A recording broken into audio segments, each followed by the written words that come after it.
Brent, just your thoughts. Obviously, you guys seem to be playing catch up the whole time there. Had a good period in that second half, but just couldn't break through the line of defence.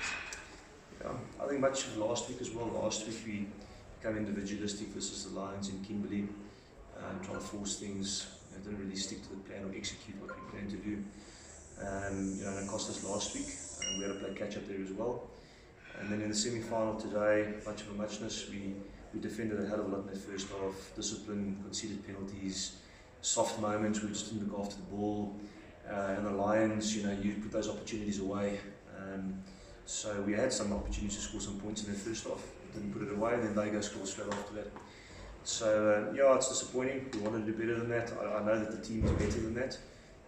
Can't question the guys' effort. I know they gave everything out there, but I think a lot of mental errors, semi-final rugby decision making, went off course for what we planned to do, made some adjustments half time, and then in the second half we continued to do the same stuff we did the first half. We didn't adjust, and in the line out, for instance, we knew we needed to make some adjustments to win ball in a good area of the line out, and then we went into the second half and we made the same stuff. So it's not any the result today is not any individual that resulted in that. I think all the players on the field, just too many mental errors, and I think the pressure of semi-final rugby potentially got to the guys. But there's lessons to be learned for them. Only two of the guys who played today played in a semi-final of the Currie Cup before. And sometimes you got to learn the lessons the hard way, and it's not nice. But finals rugby is different to round robin rugby. It's just the way that it is. Even though we played in a Super Sport Challenge semi-final and final before, obviously it's a Currie Cup, away from home today. I just don't think we executed, and I think we just didn't stick to the process we needed to get the outcome and the result that we wanted today. But the players will grow from this, they'll be better for it, and I think next time they get into this situation again, we'll wash it up on Monday and make sure that the lessons are learnt out of a game like this, so the guys actually take that going into next year. And if they find themselves in this situation again, that they know what they need to do to adjust and to do what they need to do versus the challenges that they're confronted with to pull the game through. So yeah, that's it. What happened to Andre before the game? Unfortunately, he just fell over his ankle and it twisted it really badly and it blew up. It's a freak accident. He just couldn't run. That was it. We'll get him into a specialist now and just see if there's anything else going on in there. But obviously not ideal for him. But that was it. Brent, I suppose, unfortunately, question would be asked in Kimberley, I would imagine, that the timing of your announcement this week, whether that maybe had any influence on the guys, negative influence or not? I can assure you, absolutely no influence whatsoever. You don't win 14 out of 17 games this year before going to semi-final if the culture and the environment isn't good. There's a good togetherness amongst the players and the management team. You must understand as well, it's a semi-final opportunity for all the players, and it's their careers. All the guys were excited about playing today. They wanted to do well, and they knew that if they made a final, it would be really good for their careers. So the players would never sabotage themselves by going into a game like this, and allowing something like that to distract them. The timing of it, unfortunately, our hands were pushed. We wanted to only make this, public at the end of the season, but unfortunately, certain information leaked through various avenues, and it was imminent. It would have been in the paper before today in any way, and I wasn't going to lie to the players and say to them, it's speculation, don't worry, and then next week tell them, okay, now I'm going. That just wouldn't be right. It's not the environment we have. So that's why we put the press release out, because it gave me an opportunity to inform the players from my side, for me to explain thoroughly, the reasoning behind it and so forth, and that's the environment we have, and players respected that, and and then we felt that if we've informed the players, then we've also got to manage stakeholders, supporters and sponsors, so our hands were forced, unfortunately, with regards to the timing, but we handled it the best way that we could, considering that it would have come out in any way before today, but I can assure you, today was pressure of semi-finals rugby and mental errors on the field. It wasn't because of that in any way or form. The energy in the team room, the whole week was very good. The preparation was very good. It was a great opportunity for us today, which we all appreciated and valued. It was just off the pace today, really. There's a lot of talk that you'll be going to the Sharks. Is that going to be the case? I can't confirm at this stage yet. It's a bit of a process for me. I can only say that I will be staying in South Africa. But in the next week or two, the process for me will be completed, and then I'll have clarity as to what's best, and so forth, and then all parties in the media will be informed accordingly. Brent, obviously the guys didn't play to their full potential today, but you got to within 5 points, I think, midway through the second half, and then just a couple of coach killers, like conceding a penalty straight from the restart, slipping a few tackles, that sort of thing. Must have been quite frustrating for you. Yeah, it's just moments. We got it to 5 points, and then when they kick off, we're trying to exit, we lose the pride and get another penalty, where it goes back to an 8-point cushion. So it was really, it was a game of comedy of errors like that, the whole game really. When we scored something, we concede. We scored, we concede. We just didn't relieve the pressure well enough after we scored points. So yeah, it was close there up until a point. I thought we had 1 or 2 opportunities there.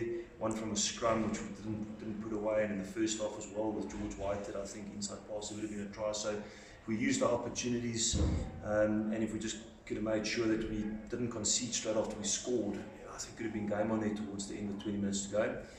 Yeah, and we all know what ends up happening then is when you're behind the scoreboard and you're trying, and things just don't work your way. You end up getting in a bit of quicksand mentally, and start trying harder, and then more mistakes happen, and then ultimately the game runs a little bit away with you. So I think that's probably what happened today.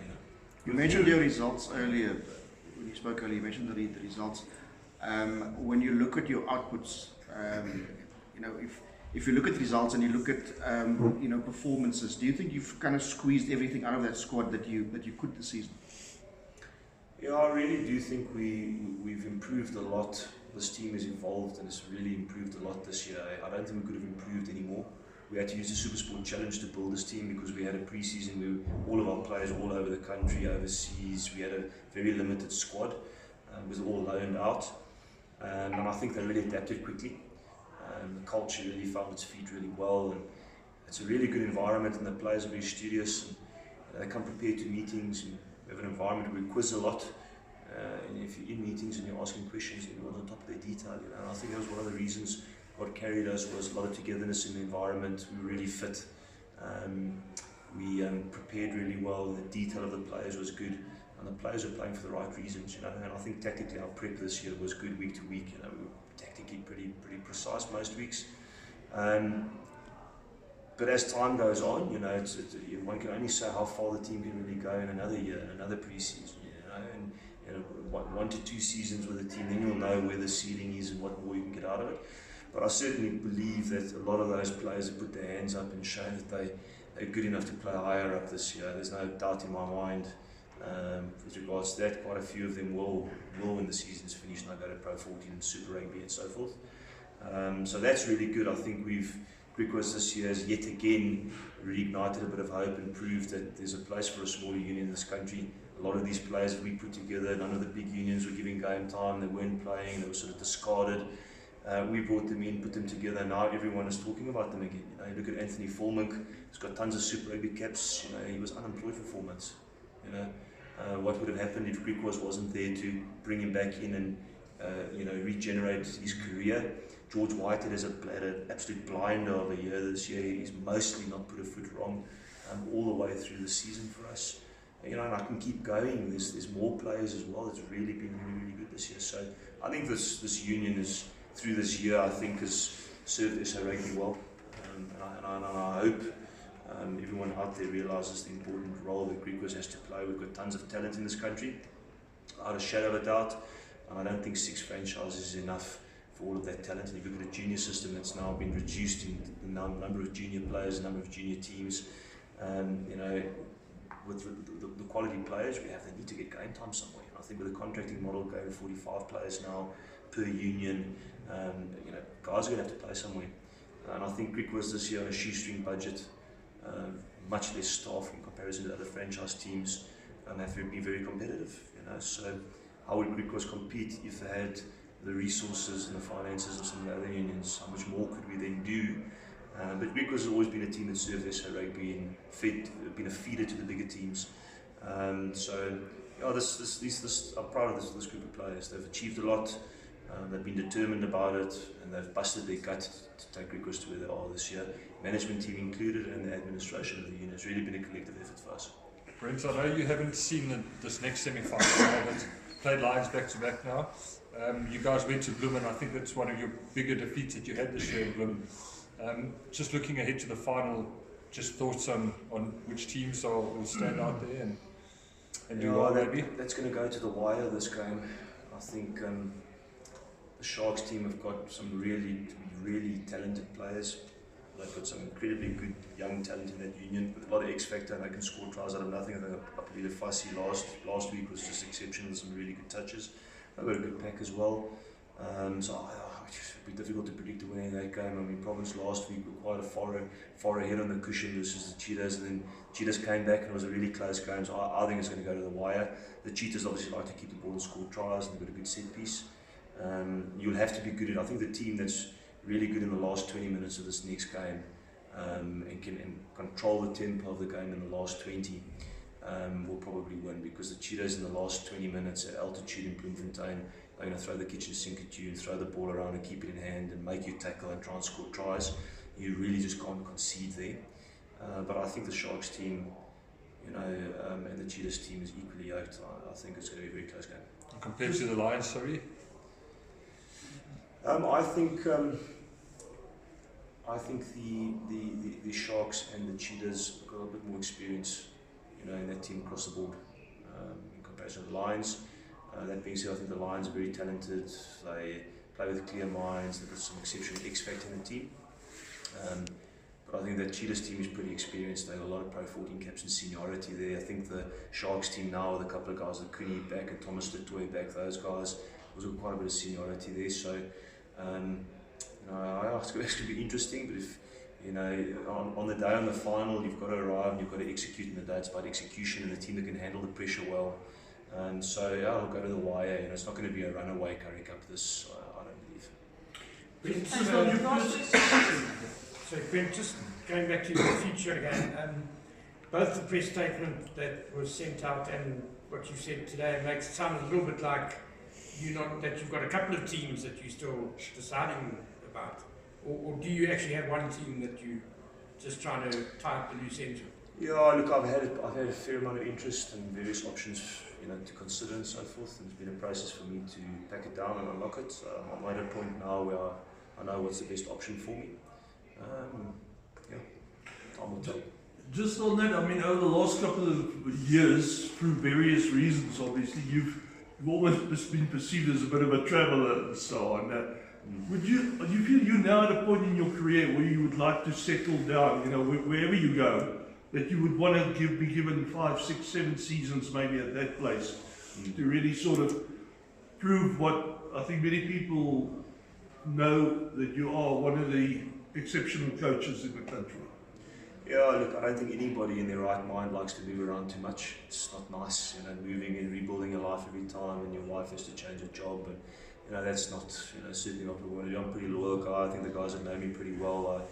We always try to do the right thing, go the extra mile for every team that I serve. Unfortunately, just by circumstance, we've been forced to move over the last 5 years.